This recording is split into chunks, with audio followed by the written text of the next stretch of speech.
So as promised, I keep doing. I realized a lot of the videos that I made recently, I do this, and it's just always this side, never this side, with just pushing up the glasses.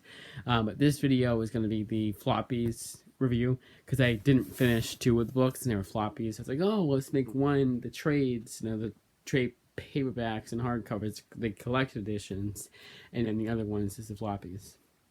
So if you ever want to know the difference between a floppy and a trade, a floppy is like this. It's your single issue comic, and then a trade is like this, collecting. This one collects a bunch of issues, but usually it's around 5 or 6. I always like when a trade collects 6 issues because it feels like so with Image Comics, their average. I wouldn't even say average actually, but no, sorry, I said yes, their average. Their average price per trade is $16.99. That's pretty much their dead set trade price. Usually it's $14.99. Sometimes it's $14.99, but usually it's $16.99. And I always like when I get 6 issues, especially if it's like Monstrous Volume 1. And their Volume 1s, that's another thing I want to mention. Their Volume 1s sometimes, almost always, are $10, $9.99, because they know more is coming.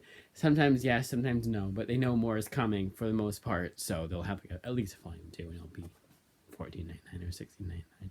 Usually $16.99, like the Cabinet, that was 5 issues, $16.99. But yeah, the Power Fantasy has volume 1, because that's an ongoing, it's going to be $9.99 for volume 1. Anyways, moving on.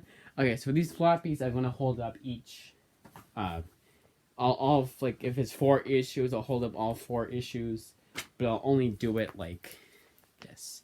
So this is sort of Hyperborea, and I'll tell you how many issues were per volume, or per series. But this was 4 issues, and this one again, it's the one that I go to for if I want a quick, fast-paced read. And this time around, I was kind of surprised. I was like, this wasn't as fast-paced as I remember it being. Still fast-paced, but not as. But this is good. I think this is something that anyone can read if they want just not necessarily a passable read, but something that's going to pique their interest, Nothing too grandiose, something they may or may not forget in the next 2 weeks or so, and they'll read it again. It's very rereadable. The rereadable factor is pretty high here. And I would give this one an 8 out of 10, solid 8. Next one up is Amazing Fantasy, and this is one of the examples of, I had the last issue of this on Kindle because I didn't have comic shop. I had the last issue of this, or last few issues of this, last issue of this in general, but because last issue of this specifically, not in general. Last issue of this specifically because they didn't have the little comic shops. This is 5 issues, but I only have 4 issues physically here. Amazing Fantasy is really damn good. I think Carrie Andrews is pretty underrated as a writer, and it shows here. And I like when Marvel will go more to fantasy and sci-fi route, and won't just go into the same old superhero shit. They'll actually try with a different genre, like fantasy and sci-fi. I always appreciate that. I do. Then we have, this one is all 6 issues that I have physically, and that is Jessica Jones Blind Spot. And a lot of these books I've reviewed before, so I'm trying to keep some of these reviews brief, but this one is a nice 6-issue miniseries. If you want more Jessica Jones, it gives you Jessica Jones. It doesn't give you a pale imitation. It's not a character assassination. This is a good example of that, of the fact that Kelly Thompson is a competent enough writer, and she can write a damn good, captivating story, and that's what this is. Sorry, Amazing Fantasy gets a 9 out of 10, 8.5 out of 10. This gets like a 7.5. The pacing is off here and there, but I think it's more because it's the way that the story is told, so I give it the benefit of the doubt. No, so I give it a 7 out of 10. That one doesn't count because that one I already reviewed. But now we have a 7-issue miniseries, last 3 on a Kindle, Aquaman, Green Arrow, Deep Target. And this one was okay. I think this one warrants a reread so I can get, so I know what I'm in for, and I get a better grasp of what the story is, but as it is, it's not bad. And I always like when I'll go one more issue and give you 7 instead of 6. Because sometimes you can't tell a story in 6 issues. You need that extra 1 or 2 issues to flesh out the story. This one was a little bit convoluted at the end. I think got too convoluted, too lost in the sauce, if you will, without giving too much away. There's a plot point here that they give way too much screen time to, and I don't think they need to. I don't care about that, and it kind of ended weird. But I think, again, like I said, it warrants a reread so I can get a full review. As is, it gets 7 out of 10. Closer to 6.5. That one I already reviewed too. That one I already reviewed. So a lot of these, like, they started out as floppies, then they got the trade or the floppy. Actually, it's traded the floppy or I got on the Kindle. But all these so far, just I got the trade or the hardcover. Like you have Superman. Was it Last Sun? You have Superman Up in the Sky, and I traded that. Have the first few issues in floppy format. You know, but next one is actually 12 issues. So get a bunch of these out. It's a thick trade. It's a thick trade. There's a lot of issues to this, and that is a Batman's Grave. And this is a great example of separating the art from the artist. I know Warren Ellis has a huge amount of hate towards this way, and if I didn't know the truth, I would agree with everybody else that he's a creep.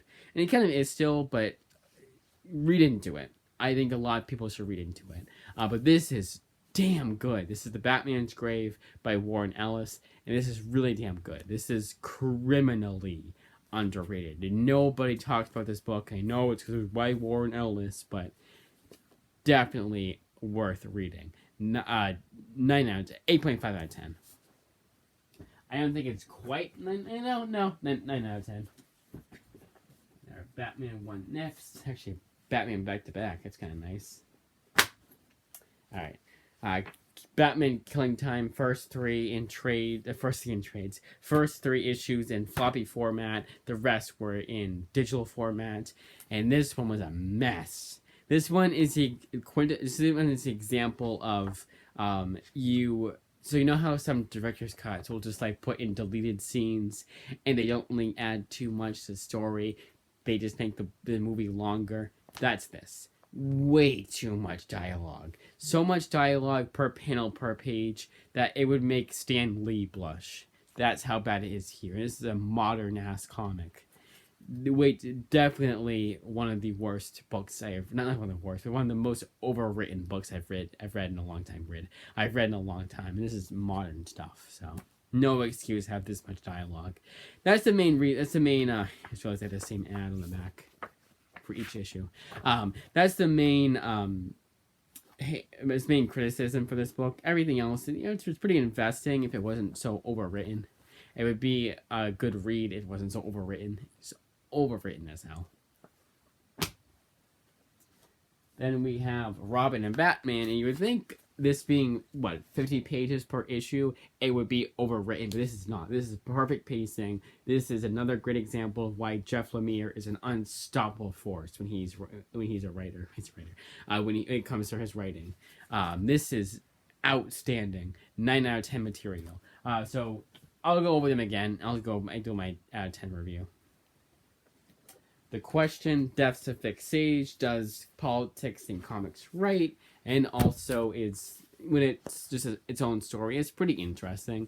I think it could have been more like 3 issues, but also, I don't know. I might take that back. But if you like The Question, if you like that classic Question series by Denny O'Neil, this will give you more of that feel, but it's written by Jeff Lemire. An outstanding book, especially when you consider the fact that it's just as good as the Denny O'Neil stuff, from what I've heard from people who have read both. I need to get on that omnibus. There's 2 of them. It's pretty expensive, but eventually, maybe, I don't know. And then Suicide Squad Get Joker by Brian Azzarello.